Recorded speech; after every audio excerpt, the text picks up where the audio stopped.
Lieber Robert Lippok, congratulations on being selected as one of the artists representing Germany at the 60th Biennale di Venezia 2024. Thresholds is the overarching theme that curator Çağla Ilk has chosen to investigate temporal perceptions between past, present, and future, together with 6 artists, you being one of them. What interests you in Thresholds? How do you personally relate to that concept of transitional time, change, also uncertainty? I've been interested in Thresholds for quite some time.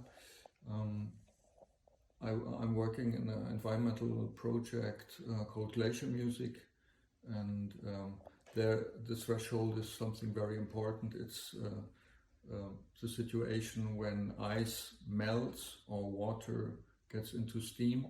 The term is called phase transition. Thresholds are in like a constant in my work. I'm composing a lot of transition points from, let's say, from more melodic part to more abstract. I'm using a lot of physical modeling acoustic spaces in my work. So you enter one room to another virtually. I do that also when I do installations. So you have different rooms with different acoustic settings. Thresholds are, of course, also themes in our society. When you enter a new group of people, when you try to adapt to a culture. So there are all these mannigfaltigen many views on thresholds, and what we do for the Biennale is to work with thresholds with the idea of past, future, and present.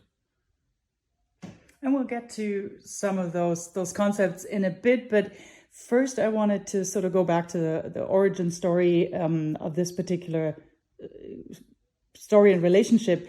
How did your relationship with curator Çağla Ilk come about, and how did those first conversations about your Venice participation happen? Yeah, with Çağla Ilk, we share kind of the same history. We both come from a theater background. Çağla as a dramaturg, and I'm as a stage designer, musician, and costume designer. And we are part of the same scene, so we met quite a few times before I actually before I worked with her. I made 2 projects before the Venice Biennale with her, one in Ekaterinburg in Russia and one in Baden-Baden at the Kunsthalle. One day she said to me, Robert, I'm the curator of the Venice Biennale and I would like to ask you if you want to be part of it. Of course, I was more than happy. That was in last year in March or February, and in between it was all kinds of the project had all kinds of different shapes, different ideas, and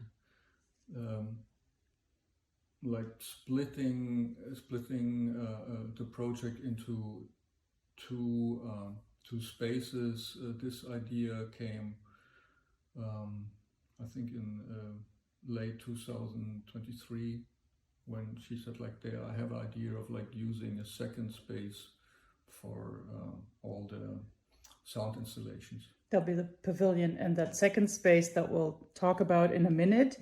But I wanted to stay with your history for a moment, because you just mentioned the many hats that you are still wearing and have been wearing throughout your career. You're a musician, composer, media artist. You actually come out of theater, trained at the Volksbühne in East Berlin. You work with choreographers like Constanza Macras. How does this Renaissance practice of yours So sound, performance, and very much a consciousness about space and design shape your ideas for your Venice piece. So we're getting closer to talking about what you will actually do. Well, of course, The pressure's I can't talk on. about what I will do, but I will try to answer your question. I'm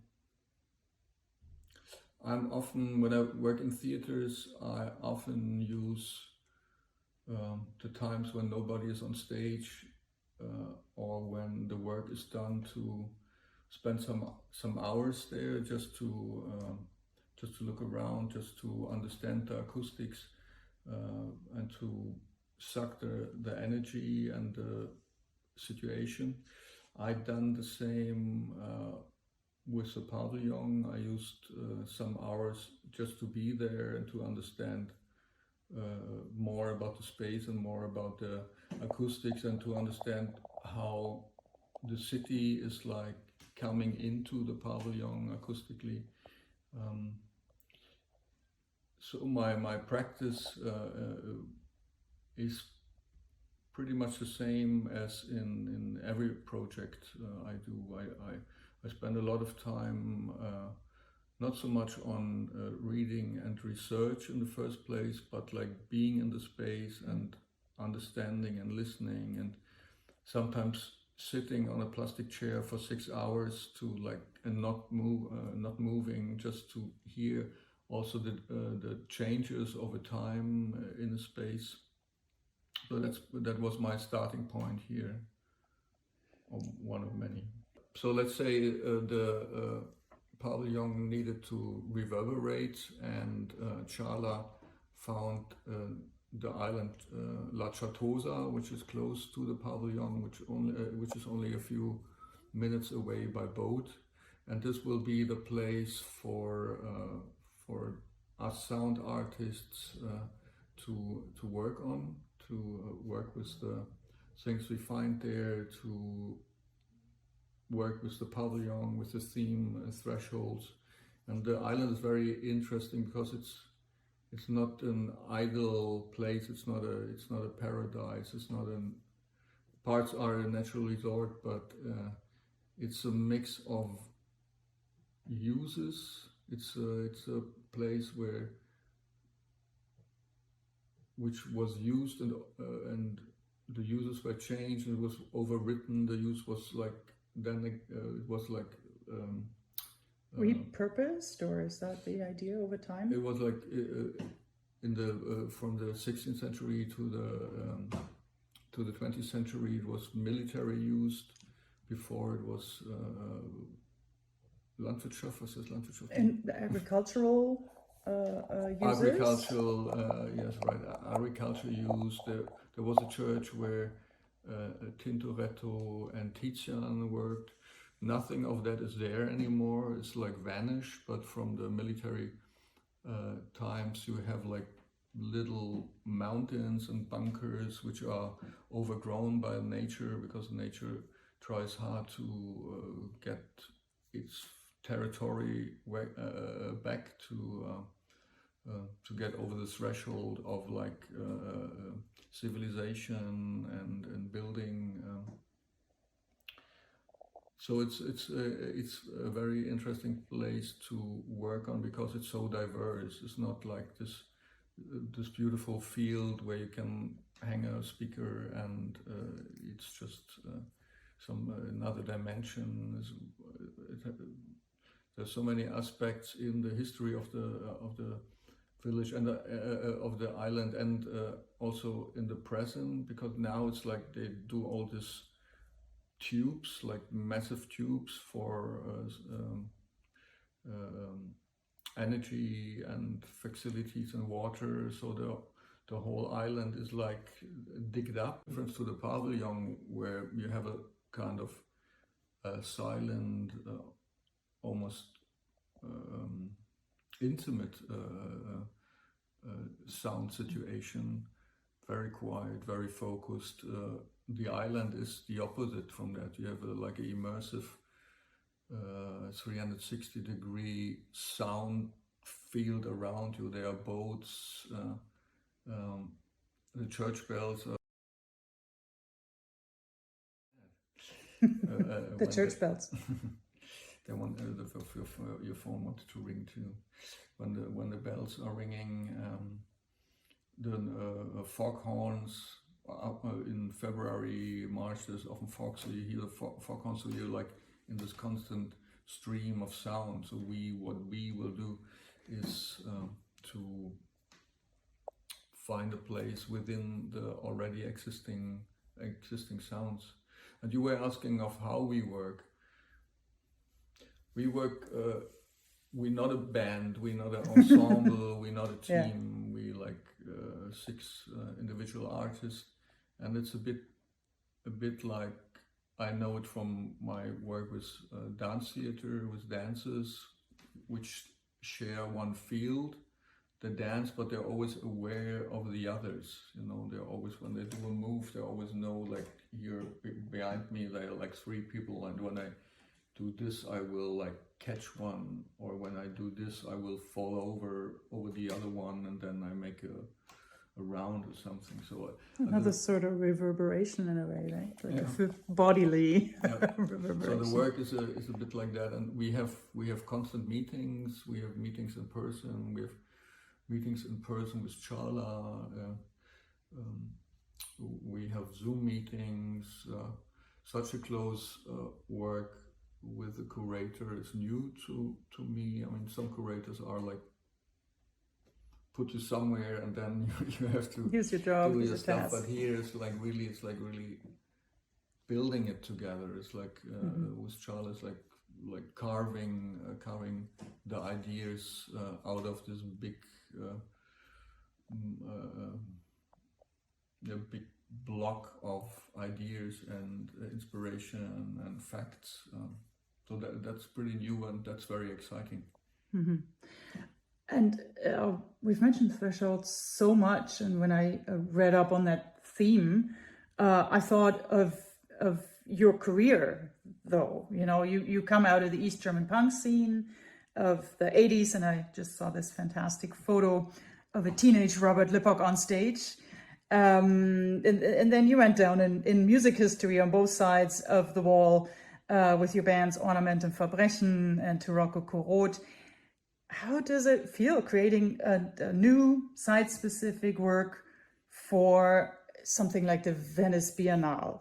Like, what does that invitation mean to you as an artist, perhaps as an artist specifically from Berlin? I planned this, so all your I'm life, not surprised. Sitting in the GDR, one day I'm going to be in Venice. Yeah, that's it feels good, I have to say.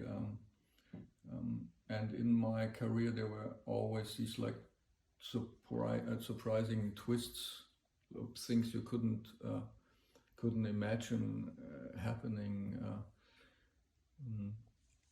Like playing all over the world, in New York and Japan, and meeting all these people. So like being part of the Venice Biennale Deutscher Pavillon team is something, of course, surprising and more than like exciting, I have to say.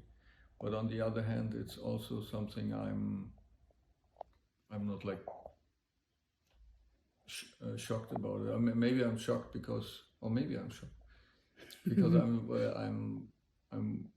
working as an artist, but often I do like other things. So I'm more like in the field of music, and even club music, like techno, Berghain, sometimes even, or like in the theater field. So I'm like I have all these like different interests and all these like different outputs. So being in this like 100% artistic project is something very, very special. Mm-hmm. Yeah, as you were talking, I was trying to zoom in behind you on your shelf to the Alvanoto and Iggy Pop albums. I mean, that's on the right here. I mean, that's maybe that's it's not putting pressure on me, but seeing all these artists who performed the German Pavilion. I have a book. I had another book with a list of all these Yeah, you're saying you. Gerhard Richter. Yeah. There's your reading pile. I just glanced at, because you said, of course, first you feel out the space. Coming back to, I think, your answer from a couple of minutes ago, it's interesting, and I know how you work very intuitively and organically in a way. But then you do, of course, you do research, and then you do the work. And as we were starting, you were researching books, and so your inspiration, I guess, is coming. Where's your inspiration coming from? From what, life, your curiosity, or your collaborators, your label? And sometimes from interviews too. I mean, the other day I had an interview with Kunstforum, and the journalist he is a total threshold freak, so, and he came up with Peter Handke and with Walter Benjamin and all those people and all those names. So that's like another door. So whenever you do a research, you find, okay, this is interesting, but this is interesting, and there's another field you haven't seen, and then you have to focus, and you have to cut all the parts which will be not part of your project. So it's a quite long process. I'm a very slow worker in a way. Mm-hmm. There's a lot of reading, writing. You ruminate. I know, yeah. Researching, and then also producing and composing, because that what it will be at the end of the day, a composition on a field played through loudspeakers of different kinds. That takes the immersive nature of the site into account. I can't wait to see it in the summer in June, and I'm looking forward. I can't wait to hear it. Yeah, and to develop it. And I can't wait to see also what Çağla Ilk and all of you are developing in terms of activations and programming around it. So congratulations again. Safe travels back and forth. Thank you. From Venice to Berlin, and see you in Italy. Perfect. Thank you.